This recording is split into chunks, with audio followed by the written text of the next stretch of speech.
I must inform you of a being that possesses this great healing force called the green light. The great healing force, which operates under the direction of the subconscious mind, is available to everyone.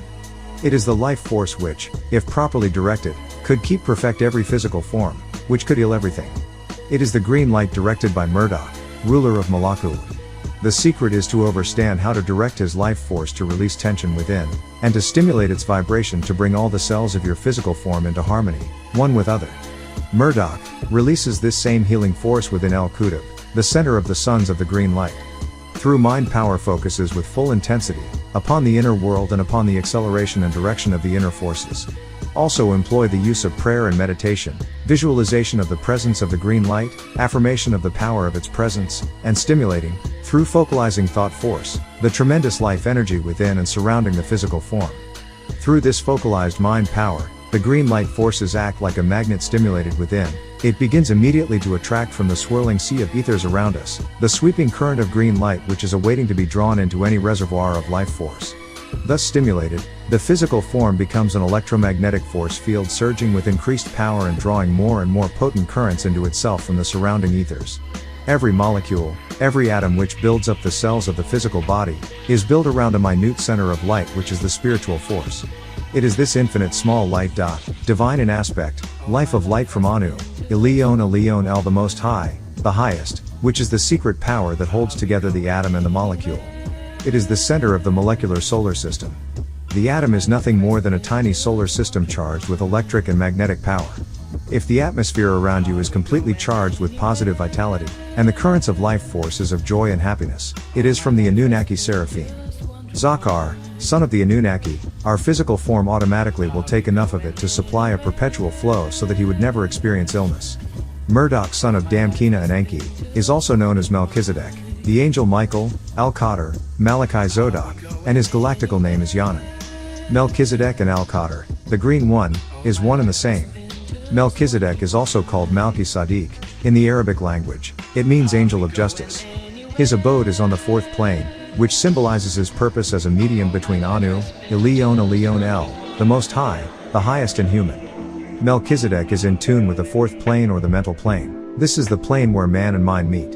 The revelations are given to man from the fourth plane. What makes Melchizedek able to communicate with the higher forces is the angelic forces in him that are double that of a normal man, which is 360 degrees of will, 180 degrees agreeable and 180 degrees disagreeable. 720 degrees Melchizedek, 360 degrees man, 180 degrees angelic beings. The mental plane is a plane that is symbolic of the principle, as above, so below. Melchizedek was the ruler of the Anunnaki, Elohim. He was in charge of the High Order of Zodok, a special group of elders who were to bring about a group of humans and teach them, once again, the path of righteousness, thereby keeping mankind from total destruction. When Murdoch, son of Enki and Damkina, also known as Melchizedek, was born, his people were very proud, for he was very powerful. He was powerful from birth. Melchizedek was taught by Anu, his grandfather, father of Enki. Anu, who is Elion El, made Melchizedek so perfect that his Anunnaki-ship was twofold, for he had 720 degrees of knowledge or will, meaning 360 degrees of agreeable and 360 degrees of disagreeable, 720 degrees, within his nature. When all of the other Anunnaki had 180 degrees, 180 degrees, of either agreeable or disagreeable knowledge in their nature. Far above the other Anunnaki, Melchizedek was superior in every way. When you, humans, were created, you were given 360 degrees of knowledge or will. You were created spiritually on the fourth plane, the mental plane, which is above the spiritual plane. You had direct contact with the angelic beings, Melchizedek and the Most High, El Elion El. You had 360 degrees of knowledge, 180 degrees agreeable and 180 degrees disagreeable, and you acquired will. The word for will in Syriac, Arabic, is mashia, which comes from the root word shay'a or yasa and means, by which one deliberately chooses or decides upon a course of action. An instance of the exercising of this faculty, a deliberate decision or conclusion, choice. Will is that which was given to Adam by Anu, Elion El, the Most High. Will was that which made Adam more knowledgeable than the angelic beings and the Luciferians. In other words, will is to do what one chooses, to have one's way, to see fit to one's own thinking. Will is not agreeable or disagreeable, it is undecided, an abstraction, until someone or something exercises one or the other of the opposing forces, agreeable or disagreeable. Anu Elion El, the Most High created will. He created the force that divides into two natures, 180 degrees of negative, disagreeable, that is the nature of the Luciferians or cherubims, and 180 degrees of positive, agreeable, that is the nature of the seraphims. Human have labeled the parts as agreeable, good, or disagreeable, evil. The nature of the good Anunnaki Elohim, the angelic beings, was from the light, and the nature of the Luciferians was from smokeless fire, an imperfection representing emotions where anger is aroused. So, in your mind or spirit, when you are making a decision, you fight a battle of agreeable and disagreeable. A war rages inside you as you fight within your soul to make a choice. That 180 degrees of positive and 180 degrees of negative struggle within you as two warriors evenly matched, grappling to overcome one another. When mankind was born, the Anunnaki, Elohim breathed the breath of life into his body and he became a living soul, refer to Genesis 2:7. Likewise, they were born with a spirit and their third eye open. Human's ideal state is when his mental, seventh plane, and the plane in which the good angelic beings were created, fourth plane, are in tune. Thus, the five senses are attributed to him. They are physical senses. Soul is which emits emotions of grief, sorrow, fear, greed, jealousy, happiness, hate, love, etc. The soul is what exhibits personality, which is the character of an individual. This is what makes man different from mankind. Mankind has no soul, he only has the spirit of the evil one. His nature is negativeness. Even when he sets out to supposedly do an agreeable act, the end result is evil, disagreeableness. Melchizedek reigned over the kingdom of Salam. The kingdom of Salam was an ultra-advanced civilization that existed before the separation of Arabia from Africa. The parting of Africa did not come until the mortals, descendants of Seth and Laputa, rained down on the mountains. They sought to destroy the inhabitants for fear of their scientific experiments. These mortals did not understand the light that these scientists used, that which came from the sun, that shined on a certain point of a stone, that was cut by no man's hand, that broke down the lights of the sun into 7 different colors, which filtered out the right ray of light to cut metal and mountains. The scientists today call this the laser. This process by which these great scientists cut these stones was the science of the building of the pyramids. Structures of this type were built at various times in different parts of the world, such as Egypt, Sudan, Ethiopia, Western Asia, Pakistan, Greece, Cyprus, Italy, Thailand, Mexico, and India. Pyramids are also located on some islands of the Pacific Ocean. They were purposely located on these specific sites around the globe for the importance of keeping them in tune with the balance of the universe. They were built so that, every so often, various stars appear that shine directly down into them. The name pyramid is given to these great structures in Egypt was a symbolic name, because the word is really Greek and not Egyptian. In the Greek language, the word pyra means fire, or light, or illumination that reveals something or make things visible in darkness. Mitos means measures. The Greeks had derived these words from the Phoenician word purim mido, which meant light measures. Therefore, the pyramids themselves mean something that constitute measured revelations or revelations through measurements. It is important to make note that the land of our ancestors, the Nubians, is the origin of all the sciences, mathematics, the sciences of mysteries, etc. This is where geometry, algebra, trigonometry, and the higher form of mathematics stemmed from. Our ancestors calculated the area of these structures down to the inch too. These underground chambers contain libraries on all of the knowledge of the universes pertaining to what has happened, what is happening, and what is about to happen. They contain the Book of the Dead, and all the scriptures of the prophets, lost and found. These books compiled, make up what is known as the archaic records. Here, in the bowels of the earth, lies the nucleus of the pyramid. It is built from the inside out. The 23 elders are beings that came down from heaven to give humans knowledge, wisdom, and an understanding. They were high priest after the order of Melchizedek. They initiated the math and sciences. The theory of relativity was initiated by the elders. To give humans the necessary knowledge, the 23 elders established mystery schools. These schools were housed in the pyramids and certain temples designed and built by them in different parts of the world. These elders were responsible for keeping the universe in order. They, therefore, constructed spacecrafts, or flying saucers and UFOs, as a means of transportation. This was the vehicle that Ezekiel saw, Ezekiel 1:16. Zoser son of K-Sekim-Yui and Nimotha-Fi was the first pharaoh to succeed Menes, the first pharaoh of ancient Egypt. Zoser, the name given to him at birth meaning the holy, was a high priest after the order of Melchizedek. Zoser, son of K-Sekim-Yui and Nimotha-Fi, was also one of the 24 elders, men of renown, and because he was a high priest, he received his power and knowledge from Al-Qadr, the Green One. He ruled during the beginning of ancient Egypt's years as an empire and moved the capital to Memphis. Zoser was the possessor of many names. In different cultures he was known as 1. Hermes Trismegistus, Hermes the thrice great, Greek, 2. Thoth, Egypt, 3. Mercury, Rome, 4. Quetzalcoatl, feathered serpent, Mexico, 5. Rapa Nui, Easter Island, 6. Nabu, Assyrian, 7. Abdul-Qws, Arabia, 8. Kail, his title is one of the 24 elders. Zoser was also the author of 1. The Sciences. He is the author of works on alchemy, the act of transforming base metals into gold. These are called Hermetic sciences. 2. Mathematics, which is where Pythagoras stole mathematical formulas that he attributed to himself, i.e., Pythagorean theorem.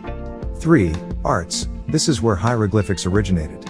4. Architecture, he initiated the use of levitation, the sleeping serpent, the process that the elders used to move stones in the construction of the pyramids. He also initiated the use of the laser, a device used for cutting stone. Imhotep, the son of Ptah and Ankh, under the guidance of Zoser, acquired the knowledge needed to calculate the precise dimensions for the construction of the first pyramid, the Step Pyramid. All of these technological advancements provided the future pharaohs with the first great builders in our history. The only building project to ever come near their achievement prior to this time period is the edifice or Tower of Babel built by Nimrod, ruler of Babylon. Imhotep, whose angelic name is Uphiel, was the first official in Zoser's court. It was through Zoser that Imhotep made visible to the world the knowledge and power that you possessed as an ancient people. Imhotep was a man of remarkable talents. He built the Step Pyramid at Saqqara. This pyramid was built by superimposing one mastaba on top of another, each one being smaller than the last, until there was a total of 6. Upon completion, it resembled a pyramid with large steps. Mastaba is an Egyptian Arabic word meaning bench. Made of brick, mastabas served as tombs before the idea of pyramids became a reality. The original mastaba can be seen at the bottom of the structure. It was succeeded by a 4-step pyramid, which was in turn succeeded by the final 6-step construction. According to the Freemasonry doctrine, the Temple of Solomon was constructed without human hands, with neither hammer, axe, or any iron tool. The stone was squared and polished by a worm called samis. The stone is also called a shurma or shamir. However, the mastabas at Saqqara that Imhotep built was 210 feet long on each side and approximately 25 feet high.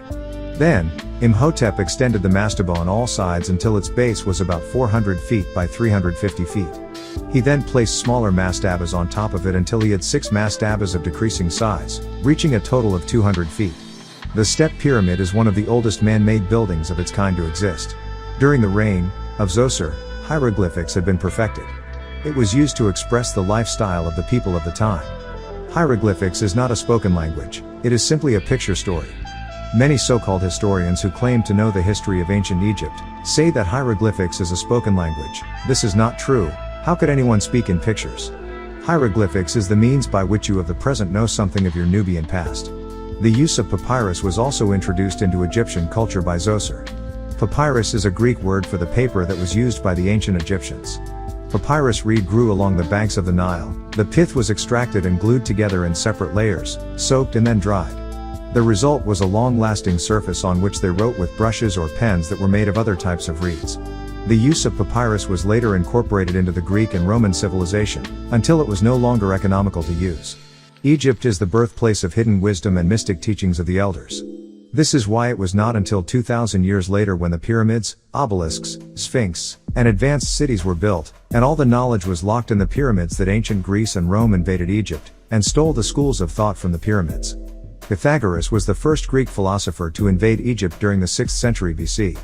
He spent 25 years trying to study the Egyptian sciences, so that he could become more knowledgeable and in the end go back to Greece, and claim himself as the founder of math and science. This is how the Pythagoras theorem came about. There were other philosophers and so-called scholars who were from Greece and Rome who came to Egypt, and stole the knowledge in which the elders came to pass on to you. The wisdom that the elders taught were divided into 2 classifications. A, that which was given to the entire world for guidance, such as parables and the likes, which were called the lesser mysteries. B, that which was given to a select few, such as the mysteries of Al-Haq, the truth, which were called the greater mysteries. The 24 elders established mystery schools to teach this knowledge.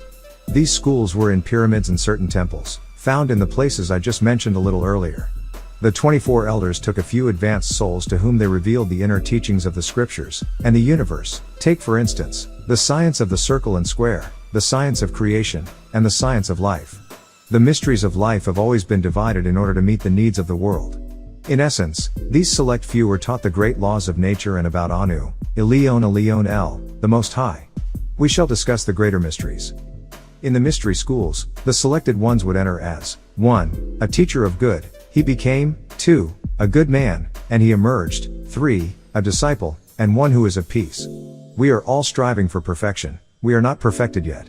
The first step necessary to restore perfection on the body is to instill complete faith in Anu, El Elo most glorified and exalted. You must go through these schools of learning. If you have not started yet, you have a long way to go. The way that the disciple travels is called the journey of life. He is a traveler walking that path is called the walker. Through his teachings, the selected one is called disciple, and his teacher is called Sheikh Elder, or a Murshidun, meaning a teacher of the right way. Having been taught the laws of life, the disciple is expected to follow the teachings until he reaches the ultimate test, after which he becomes an upright man, perfect, a master.